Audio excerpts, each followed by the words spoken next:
So my name is Dr. Denton. I'll be moderating the session, and we have our first speaker, Dr. Mark Sinyor, who will be presenting. First, let me tell you about Dr. Mark Sinyor. He's a professor at the University of Toronto, Canada. He's a psychiatrist, and he is a psychiatrist currently at Sunnybrook Health Sciences Center, and also an associate professor at the University of Toronto. Dr. Sinyor is a steering group member of the International COVID-19 Suicide Research Collaboration and the International Association for Suicide Prevention's Partnership for Life, led for the Americas, North and South America. His research focuses on population-level strategies for suicide prevention with an emphasis on safe public messaging. He is author of the Canadian Psychiatric Association Guidelines for Responsible Media Reporting related to suicide. He will be presenting today, and hopefully there'll be time at the end of his presentation for rich discussion, comments, and questions based on his presentation topics. So without further ado, I would like to introduce Dr. Mark Sinyor. Thank you for coming. Thank you so much, Dr. Denton, for that extremely kind introduction. While I'm sharing my screen, I'll just say that yesterday I was giving a presentation on some of our media work and was a bit flustered, I think, because I came at the wrong time. But just wanted to say thank you to everyone who's in attendance for inviting me, and it's really just an honor to present in Guyana. And I hope it's one of many presentations. Today, as Dr. Denton was pointing out, I'm going to be talking about something called Partnerships for Life. I want to also call attention to the fact that I have two very keen research assistants who are helping me with this, one of whom is on the Zoom call, Danielle Sanchez-Morales, and then also Daniela Eckstein. So they may also be able, I don't know if Danielle is here, but they may be able to chime in and answer some questions too if there are. In part, I'm here giving the presentation on behalf of the International Association for Suicide Prevention. So I don't know what the knowledge is of the group of international suicide prevention research groups, but there are probably two very preeminent ones in the world, each of which is attached to a major journal. So the International Association for Suicide Prevention, which is what I'm going to talk about today, is attached to the journal Crisis. And then there's another suicide journal called the Archives of Suicide Research, which is attached to the International Academy of Suicide Researchers. But we're such a small community that most of us go to both conferences, and we're all friendly. And actually, the editor of the IASR journal is the president of the IASP. So essentially, there's these two big organizations, but the one that I want to talk about today is the International Association for Suicide Prevention. We have 691 members, and they come from 78 countries. But as we'll talk about in a few minutes, it's a misleading statistic because the majority of the countries that we come from, at least the members of IASP come from, are in the UK and Europe, and the United States, Canada, Australia, Europe. You probably get a sense of that. It's mainly high-income countries. And as you'll see in a few minutes, that's an issue. So the International Association for Suicide Prevention, though, in terms of the mandate, could break it into a couple of sides. On the left-hand side, the two sort of points here are we want to prevent suicide and suicidal behavior, and to do that, we want to promote evidence-based action to reduce suicide and suicidal behavior. So underline evidence-based, because there are many things out there, some of which are exceedingly evidence-based and some of which are not. We want, and then on the right, to take a lead in the global role of suicide prevention by creating a forum in which we can exchange knowledge and ideas. And then the last one is to create partnerships. And really what we'll talk about today has a through line across all of this, but more side, the idea of forums and global partnerships. So those are the mandate. In terms of specific objectives, the ISP creates a forum of international experts. Resources. So for, if there's a group or a country who's interested in responding to COVID, or wants to set up a national crisis hotline, or wants to know how to inform their media, like we were talking about at the session yesterday, you can find all of that on the IASP website. We have a close collaboration with the World Health Organization, what we try to do is promote suicide prevention activities and strategies across countries. And then, as mentioned before, the idea of pulling people together to support and mentor communities and regions and countries to implement different kinds of suicide prevention programs, and ideally national strategies, which I'll mention in a second. So again, just for your knowledge, I hope there might be some people in the group who might be interested in sort of joining the effort. We are a small, relatively small community. In most research areas, there aren't just a few hundred. There's usually thousands of people who are involved. And you can see here different special interest groups. So as mentioned, I'm really, and I spoke about yesterday, really keen on trying to help journalists and other media talk about suicide in a way that is healthy and helpful and educates the public and lowers suicide rates. So I'm a member of this group in Suicide in the Media. There are a whole bunch of other ones. There's one for people with lived experience of suicidality, ones in terms of how to make a helpline. And again, the one that I'm just going to talk about now is going to be the of effective national strategies for suicide prevention. So this is, if I don't have a lot of figures in this, probably the most important one to remember. Here we're looking at suicide. This is the counts of suicide. This is now about a decade old, but probably it hasn't changed too much in terms of either the numbers or the distribution. But actually, we think that there might have been a slight reduction, mainly in low and middle income countries. So maybe the number's closer to 700,000, but we believe 1,000 suicides. And what you see here is that in high income countries, they're distributed evenly across the lifespan with a peak in middle age in terms of the not per capita, but just in terms of the total counts. But the elephant in the room is the big peak in red.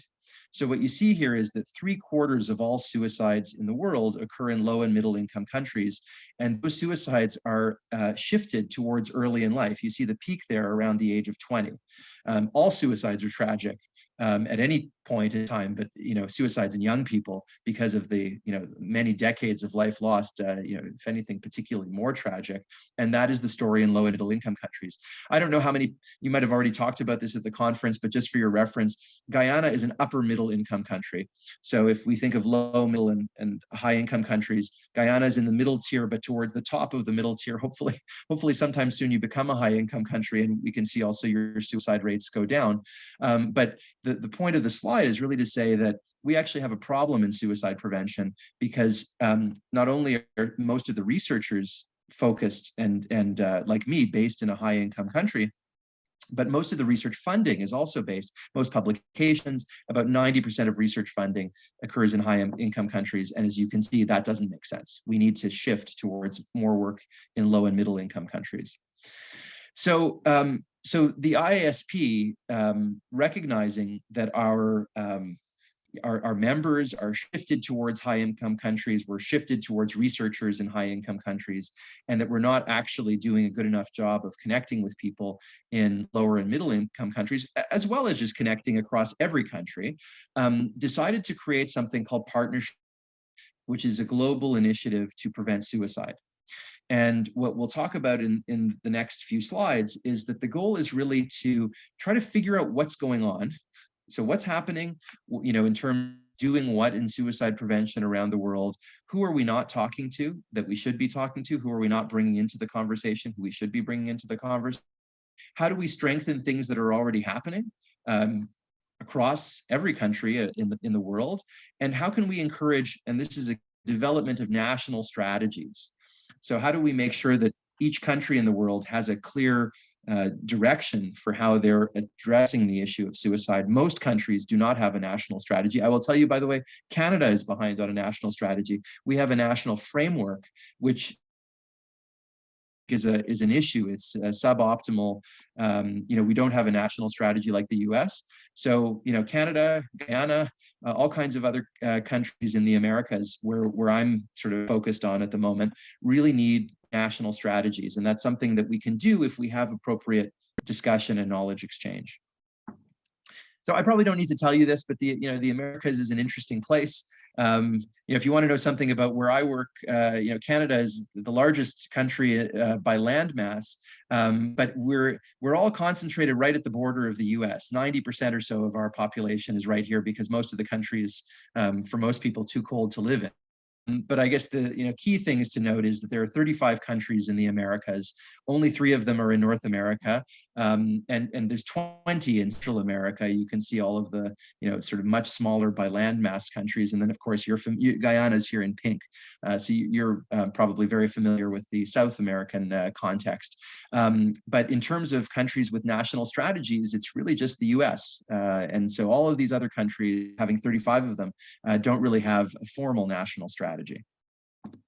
So what Danielle and Daniela have been working on, and I've been working on, is trying to connect with key stakeholders in different countries. I think this list actually is missing one. We have Bolivia now. So out of the 35 countries, we've identified key stakeholders in 11, which is not a bad start, including Guyana. Thank you guys, and thank you, Alenji.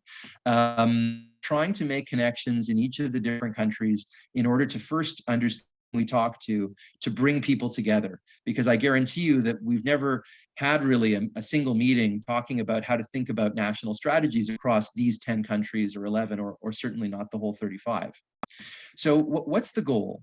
So where we are right now is, as I said, trying to connect with stakeholders, and those stakeholders could be all sorts of people. They could be governments, they could be researchers, they could be public health agencies, they could be individual clinicians who are, some countries just have some very active clinicians who are spearheading all of their suicide prevention activities. So we're trying to connect with those key people, see how many want to join partnerships for life, and not only in a single country, let's say Guyana or Canada, want to try to make things happen, but actually want to have this cross collaboration across countries so that we can have all of the boats flow. And then to create regional leadership teams. So we just had a meeting yesterday about the overarching team across the Americas, which will have representation across South, Central, and North America, but then also each area is going to be attached. Actually, I'm interested in your thoughts. We were thinking of attaching Guyana with the Caribbean just because of its Caribbean kind of roots. It might make more sense actually to do that than to think of Guyana in terms of having its leadership team focused with South America. But I'm curious, as I said, about what you think about that.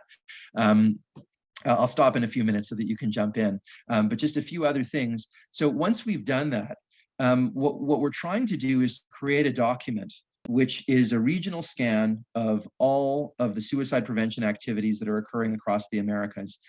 Even here in my own country, in Canada, we don't really have a list of everything that's going on. The US is a bit better because they have a national strategy, so you can have a tick box next to each thing in the strategy. But what we want is to just understand what each country is doing. What's Uruguay doing? What's Ecuador doing? What's Panama doing? And what's different between those countries, and what's similar, and what are the strengths and what are the weaknesses? We want to understand what's happening. Then what we want to do is to share that with everyone so that everyone can see what's going on, what's happening, what others are doing. Maybe there are some things that are happening in Guyana that we don't know would be great to implement here. I really want to hear about them if there are, and vice versa. So just to see what's happening. And then what we want to do is to support national strategies, so to see whether we can make those national strategies happen. And then once you have a national strategy, stage 4 is really trying to work out how all of the implementation happens and to make sure that the strategy actually happens. So you may or may not have already gotten one of these, but if you're someone who's interested in suicide-related research, you might have gotten a message either in English or Spanish. So far, those are the languages that we cover, and hopefully in Guyana, English is sufficient. Just to reach out and to ask you whether you're interested in participating. I'm going to move on to this is the QR code, which I think I'll leave up on the screen maybe just for a minute or two, just so that if anyone in the audience is interested in signing up. I'll explain really briefly that the commitment is at this stage quite minimal. So you don't have to feel like if you're signing up to have the discussion that you have to necessarily do a whole lot. If you sign, what we'll probably do is just ask you, do you know of anything that's happening in Guyana, or if you're not from Guyana, in your specific country, in terms activities. If you know, it would be great. If you don't, it doesn't mean that you can't sign up. Someone else, hopefully from your country, will share with us what's happening. And then our hope is to invite you to meetings and to discussions about this, and maybe webinars where we can facilitate knowledge exchange in the area. And of course, it's not compulsory that you attend, but that's the idea. I'm also going to leave up. I can go back if you want, but I'm just going to leave up a quick additional resources. The International Association for Suicide Prevention website is iasp.info. We see there at the bottom, the long tail of it is the section on what we used to call it the Regional Prevention Networks program. It's now been rebranded as Partnerships for Life, but they're the same thing. And if you want it, you can have a look here. And as I said, maybe if people are interested, I don't want to, maybe I'll keep this up for, okay. So maybe I'll just keep this up for 1 second, but you're welcome to message me. You're welcome to message either Daniela or Daniel, and Alenji, I'm sure, could pass on our information if you need, but actually maybe just so we can see everybody, I'm going to stop my share, and hopefully we can have a discussion. But thank you so much for your attention. I see Daniel's put the forms in the chat as well, for those who are on Zoom. Thank you, Dr. Sinyor, for that introduction. And so I don't know if you want to start with asking a question of the audience members, but I can tell you that we have varied levels of professional skill set, of perspective, varied levels of perspective. And so hopefully you can get an idea of what is going on here in the ground from our audience members who know Guyana really well. But if you have a question first, we can start that way, or you can. Well, actually, maybe that is the way to do it. I don't know if people want to share that, but I think probably I'd like to ask a general question, which is, so just to tell you a little bit about this, I was brought in a bit late to do this. Jerry Reed, who does Zero Suicide in Washington, was originally tasked to lead the Americas, but he's recently retired from that work. And so I essentially got an urgent phone call about 6 or 7 months ago saying, the ISP knows me because I do a lot of work with the international community related to COVID. And they said, we need someone in the Americas who we know can get things done to lead this. But I know something about my local context. I know something about some of the countries in the Americas. This is really Guyana is new to me. Sorry, I didn't get a chance to actually come and visit in person because I hear it's a beautiful country. I'd love to see it at some point. But I'm just curious from your hearing about this from the Guyanese perspective, what should I know or what should I be thinking about, and how can we make this something useful to you? Yeah, so You can state your name. thank you. I got that. So my name is Antoine Craigwell, and I work with an organization in New York that's focused on depression and suicidal ideation prevention for Black gay men. But I'm also Guyanese, and first of all, I'm concerned that the majority of this conference, and it has no reflection on you particularly, but I'm concerned that the majority of this conference seems to be leading or lending towards more Eurocentric and American or Canadian North border, North global North presentations that I'm concerned about its applicability within the Guyanese context. But the second part of my comment is answering your first question, or one of the questions, which is, should Guyana and the Caribbean be as one region, or should Guyana be contained within the South American continent? Within the South American continent, you have at least 3 or 4 different contexts. You've got the Brazilian context, you've got the Latin American context, you've got the French context, and you've got the Dutch context, and you have the Guyanese English context. Guyana, by reason of history and colonialism, is connected with the Caribbean. One of the questions I want to know from you is this initiative that you guys are talking about. What efforts are underway to make this more decentralized, less global North, more global South, and incorporating colonialist trauma, indigenous cultures from throughout the Caribbean and Guyana, because a lot of the Guyanese concept of mental illness is rooted in colonialism and is rooted in relationships with Christianity as a tool of colonialism. And so there isn't going to be very much resonance with anything that's global north, because it seems to create the impression again of more white people coming to tell us what to do. So how do you envision, you don't have to turn it off, let's leave it, because my voice can carry me. Okay. The people on the thing, they'll hear my voice. But my concern is how do you figure you're able to address that from a global north perspective to make it more global south relevant? If I may, and Dr. Sina allow me, I can definitely answer this question. So first of all, I would like to introduce myself. My name is Daniel Sanchez Morales. I'm a research assistant with Dr. Sinyor, and I'm actually Colombian. I'm coming from the South, and I do understand the context of right now, like, because I carry on my studies in Canada, I have like kind of both perspectives, but I totally agree with the comment. This is a problematic and also something that Dr. Sino mentioned at the beginning of the presentation, that most research is focused and centralized up north. And that's why most of these perspectives are just carrying on to South countries and just putting into place, kind of like being forced to put into place. So the idea with this project is that we are connecting with partners in all of the regions in the Southern Caribbean, but we want them to take the lead of the project. So right now, as the project is focused, we are kind of like helping organizing and connecting with the different partners, but like we're not planning to kind of like enforce any kind of knowledge or any kind of perspective.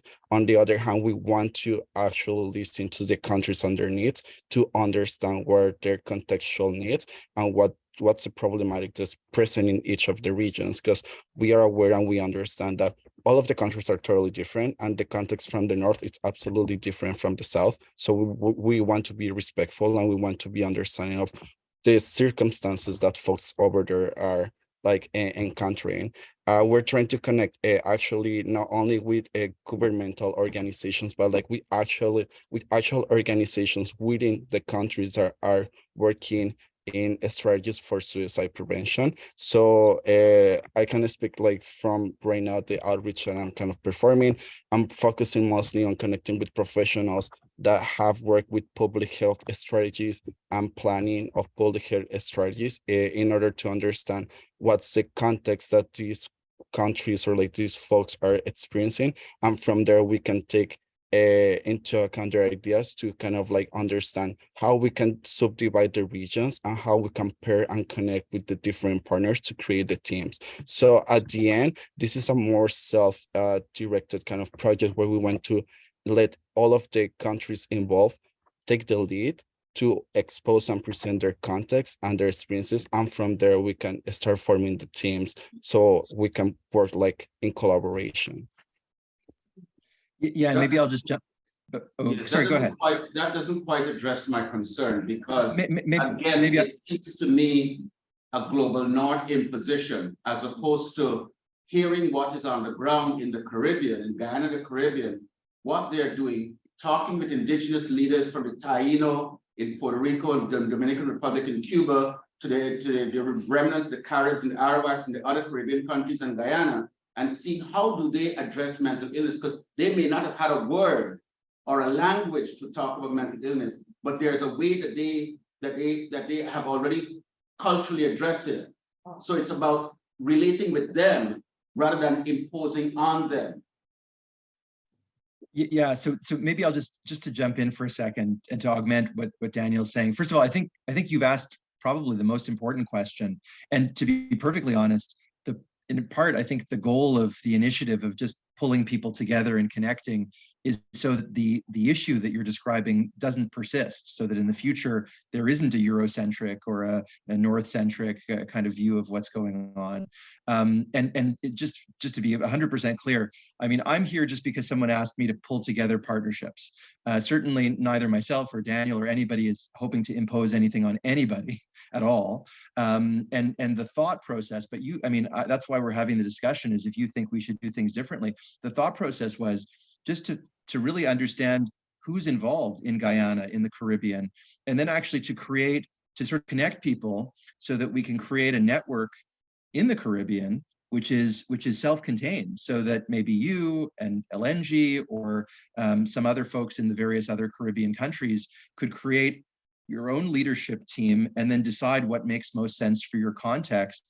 And then hopefully we can find a way to then have, you know, the Caribbean speak to South America and North America as equal partners to figure out what kind of knowledge exchange would make the most sense. But there is absolutely no desire to do any kind of imposition of anything. The goal is simply to help foster connectivity. And in a way, by the way, I will say I agree.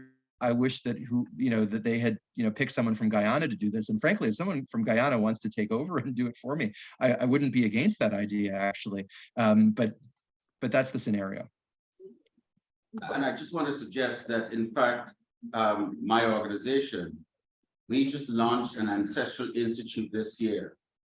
And the Ancestral Institute is intending to focus on how do we bridge between ancestral healing practices with select aspects of mental health that are present, and to create a unique form of treatment, evaluation, and therapy diagnosis for Black and people of color, Indigenous Global South peoples, so that there is more. And we talked about it in one of the last workshops with the director of the psychiatric unit at Joshing Hospital, about incorporating a more holistic perspective in mental health. So some of the Western European and American paradigms may not work in the Global South. And how do you then reconcile those two things? Well, so if it's of any help, Canada actually has a massive Indigenous population, and suicide, unfortunately, suicide is a major problem in Indigenous populations across the world. The per capita rates are higher, and I'm actually very familiar with those sort of alternative. I think that many of the Indigenous kinds of ways of thinking about things are really potentially helpful in thinking about suicide prevention. They may in some ways be more helpful than the Eurocentric view. And so to me, it's just a question of how do we integrate all of these things in a way that is acceptable to everybody and that acknowledges everybody's culture. And the goal is just to bring people together so that we can figure it out as a group, not with any sort of one person telling everyone else what to do. I would suggest that we be in contact so we can talk about this some more. That would be great. There were some nods in the audience, so if I can just advance that conversation and ask, what are the unique holistic remedies and ways to address mental health that you say are unique to Guyana?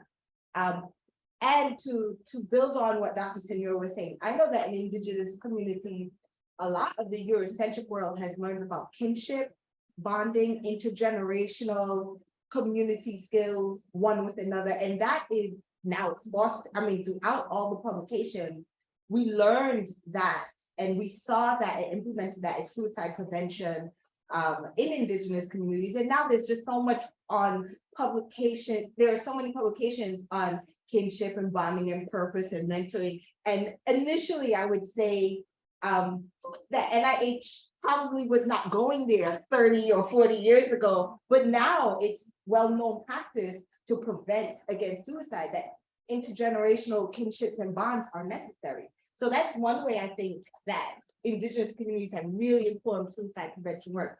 But what are the unique ways of addressing mental health here in Guyana that are holistic, that you think are not accurately represented? One of the things I think we need to do, Can you hear Dr. Sinyor? Is there mic? And if you can just say your name.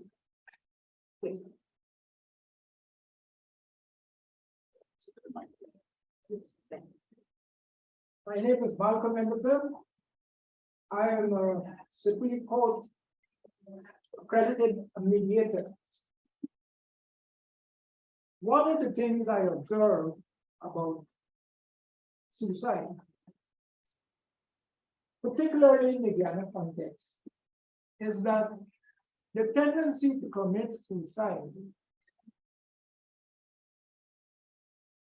is surround different regions of the country. Simultaneously, people have the tendency to commit suicide. We have it in region 1, region 2, and we have 10 regions. So what I think Ghana needs to do is to have a coordinated, multi-sectorial effort. And when I say a multi-sectorial approach, I do not mean collaboration with different entities, like bringing on the police and bringing on Ministry of Education and so forth. I don't mean that. When I say a multi-sectorial approach, there are 6 areas in which that can be achieved. The first is joint planning. The second is monitoring and evaluation. The third is resource mobilization. The 5th is policy formulation. The 6th is information sharing. There's a great partnership comes into the picture. Or even in a Ghana context, sharing information with the different regions, the 10 regions. And the final thing is advocacy and networking, which is very vital.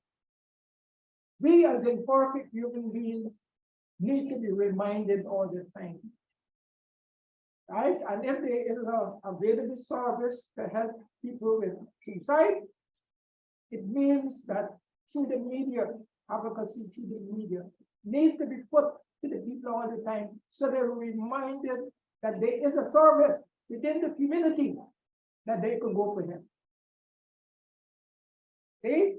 And when they find success in each of the communities, then they communicate it to the other community. Of course, you will need a focal point person in each of these regions. So you connect information, success and so on how you deal with the different challenges in each of the regions. See? So I think Ghana needs to have that kind of approach. I don't think we have it. We may have strategic plan, a national plan, but we need a multi-sectorial plan, a coordination effort. Thank you. Excellent. Did you just state your name? Dr. Nikita McKenzie, dermatologist at the Jardim Public Hospital. So while everything is good to say that we want a multi-sectoral approach, what we're basically missing in our country is our human resource. We have to constantly put training, be training professionals for a job they are already set to do, and keep training them for different things because we don't have enough human resource to support that. So even if we have a big program that is planned for our country, we still are missing our human resource. So you cannot have professionals dedicating that amount of time that we would need to get these things done unless we have that human resource. So like, for example, many of the health centers or places in our region, they can't have access to certain services because either the professional that was trained is gone, or the professional that was trained doesn't have enough time to separate themselves into all of these duties for everyone to get the same service, the quality of service that they would need. So for me, while we want to say, oh, we can do a whole holistic approach, the base that there is our human resource, and if we don't get that, we're not making any step forward. So I commend everybody for their comments, but we are in a lack for professionals to do this job. And mental health has been neglected for so many years. So now that it's coming to the forefront, where are we going to find these people to train them to do what we need them to do for our people? Where would you say the bottleneck is? I mean, we have primary, secondary school education, and then people go to university, you can get training. Where's the bottleneck? Because there are persons here, but why, what's the cause, what's preventing that pipeline into those human service jobs that you mentioned? As a professional, I know for a fact, our country, even expressed in the first day when we did the conference, our population is very much underpaid. And if you are going to find, you have a skill set that is needed and it's more appreciated in another country that offers you better pay, you're going to go there. A lot of us want to say, yes, we stay in our country because we want things to work for our country, but our country indeed does need to value us more. Thank you, doctor. But I think That's the I reality. think we are missing a very crucial question, and I think this gets back to your question, your first question you asked. And I think your question may need to be rephrased differently for this particular, is how do Guyanese understand what mental illness or what mental health is? That's the basis. That's the basic question. How do Guyanese understand what mental health, what mental illness is? And then you take it from that point and begin the education, begin the information, because in the Guyanese context, if you're not well in your head, years ago they said it to Barbies. Now Barbies is decrepit, you're sent out onto the streets because they don't want you in the house. Okay, so you now become homeless, and there may be people on the streets who are homeless for mental health reasons, Yes. but also for drugs and alcohol and substances, but also for poverty. So there are at least three different buckets of people who are homeless. How do you then screen to know which is which? And then you also got the underlying, which is like really the shame and the stigma that surrounds talks about mental illness and mental health. And so families measure sometimes their social success based on how well they are judged by other family members. Okay, so if I got somebody in my family who is mentally unwell, or I have somebody in my family who's gay or lesbian, I will extricate, I will get rid of that person, because that person is going to bring embarrassment and shame on my family. So why am I going to have them around? So we got to first of all talk about language, talk about education, talk about information before we move on to anything else. Now, we have a tall order in terms of doing different programs to accomplish our goal with suicide and mental health. But then we got to remember that each business has a life of its own. Each business has a life of its own. For example, I'm a mediator, right? And recent information that was sent to me, I'm a member of the largest body of mediators in America. We are now shifting mediation to assist in mental health. And we are saying that this person has the ability to follow the process of mediation. We can help you. Because mental health is a conflict that you have within your own self. Just as how you have a conflict with someone else. And that's what mediation is all about. We are trained to handle conflict. Even to the extent of all these different things, domestic violence, you name it. We can handle that. Mediation. If I may, I want to. State your name? Sure. Which one? Nicole Cole, part of the Human Rights Commission's Women and Gender Equality as well as Rights of the Child. The issue here that I would like to speak to, it has to do with race. How do mental health affect people of color, Black people who continue to experience racial discrimination and inequality right here in Guyana. And how does that affect? Like, for example, I'm going to be honest, the 8% announced by the president yesterday has affected my mental health. I didn't. If you can explain. Yeah, I didn't want to come here. The president of Guyana announced 8% increase for public servants, which is not enough because the cost of living, look, I'm working, but I can't do working poor. The monies can't do. So I don't want to wake up, you know, they have a song say, wake me up when September ends. Wake me up when September ends. Well, wake me up when the year ends, so you just want to sleep on, because to wake up and to deal with the realities is like, it doesn't suffice. So 8%, there's no joy in that, because we know that, and then it's taxable. So we know that it's nothing really. And you hear the doctor here spoke to valuing our professionals. We are migrating in droves to the United States. Well, the UK got free visa. Oh, Lord, we can, people trying to raise the money to go there, but some people are going to get turned back. But we are still a country that are migrating in droves. 90% of our educated leave. I'm not going to lie to you. I already have half a foot in the door in the US, having applied for a permanent visa since 2018. I'm waiting my turn, but it's sad. When that time comes, I will leave, because you know why? My country don't value me. I want to be valued as a professional. I want to be able to wake up and to go to work and to be able to earn monies. That when I get home, I don't have to struggle. It's a struggle to survive. So mentally, that takes a toll on your health when you are a professional. You want to stay and you want to develop your country, but your country must also want you to stay, and they must love you. A harsh reality, we treat the foreigners better than we treat our own Guyanese professionals. And that's just a harsh reality, doctor. I mean, no disrespect, but I just want to tell you as it is. Blessings. Thank you.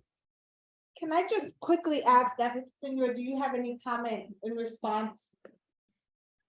Yeah, I mean, I think my response, first of all, it's nice. I'm glad to be able to see you. For a second, I couldn't. So, I think my various reactions are, one, I think we could probably spend 15 hours talking about this. I mean, it's hard to spend 10 minutes and really talk about everything that we need to in the area. And the other thing is, thank you for educating us about all of this. The issues that you describe, stigma, the need for multi-sectoral action, lack of providers, major issues around gender inequality, people in the LGBTQ+ community, people of color, cost of living issues. It's just notable, actually, that these are all the same sorts of issues that I think many countries, including ours here, deal with. But of course, everybody's different, right? The nuances are going to be different. The solutions are going to be a little bit different. And so I just hope that that this sort of discussion is the beginning of something where we can really put everyone together and see what can be done about it. And Daniel and I, and I think the whole group that we've so far amassed from these 11 countries are keen to do that. And I just hope that we can continue the conversation together. And I really thank you for, first of all, for unfiltered. Tell it like it is, essentially. And I think you have, and I think that's really what we need to do and need to figure out together. We have a few more minutes before transitioning to the next talk, and I just wanted to more bluntly ask, then, who are the suicide prevention leaders in your communities, would you say? You see the You heard the doctor? They are. Let us say it louder. We want something personnel to have leaders in our communities that. So there are none. So who do you go to when you experience, most Guyanese or many Guyanese persons have experienced a loved one or a friend? No, You're not Guyanese. no. But before I disclose my personal, my question is, The leaders of the pastors that you would have, but then that has swayed a lot, because even when you go tell your what you're experiencing to your pastor, then he uses it as a sermon, and then Embarrass you. feels more stigmatized from the so it's No, it's nothing. like a revolving circle. But not only that, something the class have no training. That is our For instance, my And you should have dogmatic approach. Yes, my situation, now I work at a university, my name is Ms. Gordon Sonia. We have students who are writing for absent or to withdraw from program for various reasons. A lot got to do with stress, mental disorder, something like that in the family, sometimes finance, different things. Now, I'm not trained in that aspect, even though I would have done my undergrad in social work and my postgrad and my master, nothing to do with social work and my postgrad and master. I wasn't trained practically to deal with persons who have these problems. But I was put in that position by my supervisor to reach out to these students, see if I can talk to them. No, what am I to tell them? No, you want to give me a mental break? No, no. You know, what do I tell them? What should be said to me, miss? I never talk to nobody because I'm only listening and do nothing. He has a point. Yes. Or what am I going to tell him? So I mean, you are stressing us out in your organization, putting things on us that we're not trained for. Thank you. And you can't object because they're trying to say you're subordinate. So what do you do? Go to sleep. There are two comments in the back row, first and then second, yeah? You're asking about who we go to, right? So recently, when there was an uptick in the number of suicides in the country, and I think this may be COVID, they established a hotline. You can't hear me? Sorry. Are you able to hear Dr. Sinyor?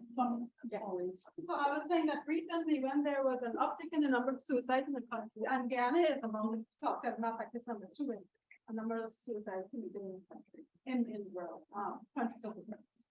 They established a hotline, suicide prevention hotline, but you don't know who you're talking to, so we don't know who to go to. So you just call a number, and you may not have access to the number, so you just call it.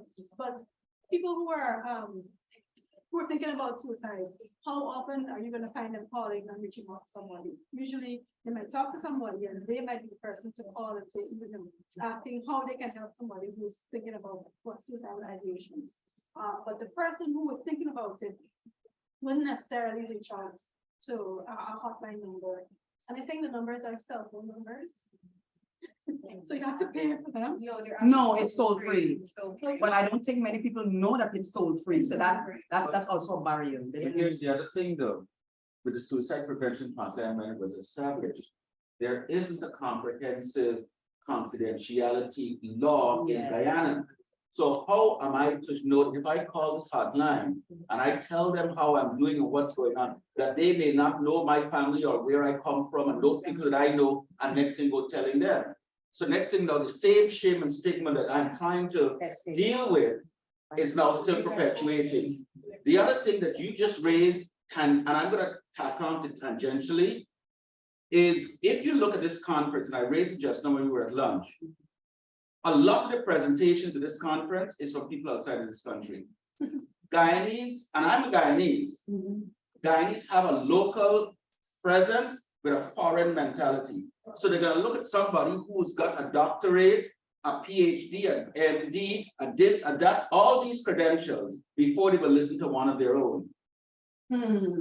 I just said it. You know, can I jump? But I just said it. We have two more comments, which I think we can fit in. Is that okay? Sure. Okay, sure. Actually, can I just say one thing about what was just said? Yeah. I just one interesting thing is just something that what you were talking about triggered. I do work in media and suicide and how to talk about suicide and how to talk about mental health in a healthier way. And one of the problems we had here about 20 years ago, it's still a problem, but it's better, is that we were having very, very stigmatized messaging across our society, where people were literally saying, if you're going to kill yourself, you're going to do it anyway. And here are places or ways to kill yourself. That was what our media was putting out. And many of us locally said, we have to stop this. And the journalists actually didn't listen to us until we actually flew in a few experts from outside of the country to talk to our journalists, because they didn't want to hear the Canadians. They wanted to hear someone who was external. So certainly that issue is one that is faced, many places. But anyway, sorry, I don't mean to interrupt. This is what I was going to say.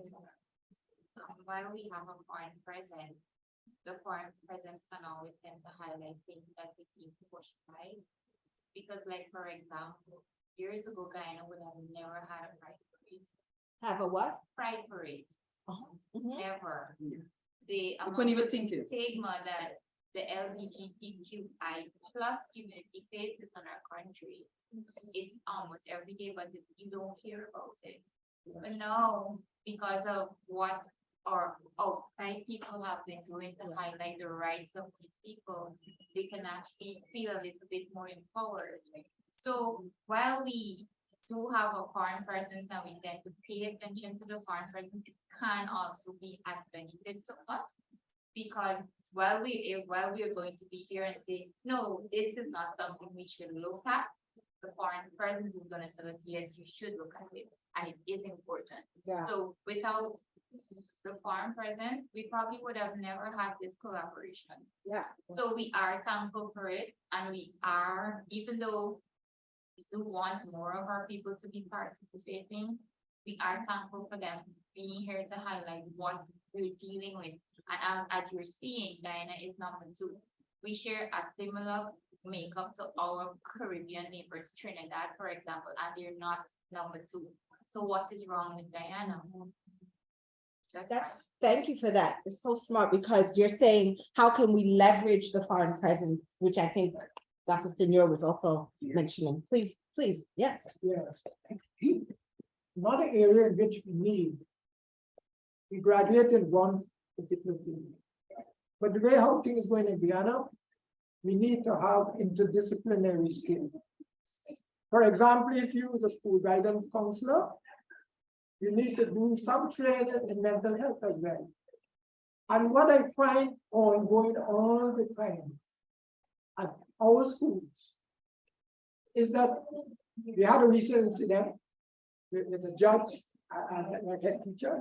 They should have never happened. Everything that happened at school must not escalate beyond the school guidance counselor. You must not have to call Ministry of Education. It's Chan. You understand it happening in school. No, everything in school must be handled by the school guidance counselor who are properly trained. I think the doctor may want to know. And there's our problem. There's an incident whereby a judge went into our senior premier school, the Queen's College. Predominantly it was a boys' college under the British colonial rule, but it's now co-ed. But a sitting judge ran into the school because his daughter is in a fracas with another a young man. And with the police of the major crimes unit in Guyana and threatened the teachers. So this is an issue that we're actually dealing with, grappling with. So we have a judge, a sitting judge, male, who goes into school, even though the teachers would have handled it, they did what is I call restorative justice. They had each of them apologize to each other. The judge is dissatisfied. He said, you're gonna have, so here it is, a sitting judge, and then he's a judge. Who challenges a judge now? So you wanted to know, well, where are we going? When a sitting judge can leave his bench, goes into the school, and harass those women and threaten them to the point whereby a police officer got in the middle to push him off when he got to hit the deputy headmistress. And so this is a huge issue of, I said, disrespect to women, and what we continue to grapple with, normalization of violence against women in Guyana, whereby we think it's okay. So the question I asked, if that was a male teacher, would he have done it? I've asked it at male colleagues right here at this conference, and they said, hell no. He would have thought twice to run into a man's face and to want to threaten him because he was going to be met with some testosterone power. I thank you. Wow, this is such a real discussion. I do have to transition as we have another speaker lined up. But I want to give everyone a final thought. 1 minute, should there be any, before we transition to the next. All I want to Speaker? say is that we thank the foreign presence. We are happy you're here. You gave us energy and you gave us light. You gave us hope, that ray of hope, that I won't become so numb like Lincoln Park. Sorry, if I could intervene, I would like to appreciate all the feedback provided. Like this actually help us to reframe how we are kind of like organizing this project, because again, we're in the earliest stages. We're trying to figure out how to collaborate with different countries and with the different regions. So right now, just to share with you, once we start connecting with different partners and we see like a presence of, for example, we're about to connect with some folks in Brazil to have private meeting with them to try to understand their context, try to understand what are their needs, like how they want us to kind of like collaborate with them, how they can help us to collaborate and stuff. So it will be great if we can find folks from Guyana that are willing to provide this feedback again, so we can understand how we can collaborate and how we can potentially create something that is going to be meaningful not only for you but for other partners in other parts of the Americas. So thank you so much for your time. We appreciate it. Okay. Before you guys go, let me just give you my organization website so you can contact me. Please. dbgm.org. D as in David, B as in boy, G as in God, M as in man.org. And you can find me there. All right. I'm actually going to another thing on HIV. Thank you, Dr. Oh. Kramer.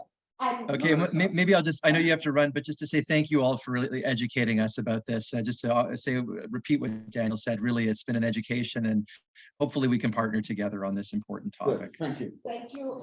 And should anyone, Dr. Sinyor, if you can forward, do you mind forwarding those slides to me? If people want your contact, I'm happy to give you those slides. Yes. Is that okay, Dr. Sinyor? I'm sorry, I threw you off there. Okay, so if you could just write your email on this, I'll pass it around, and then I will give the slides to you, and you'll have his contact that way. Okay, awesome.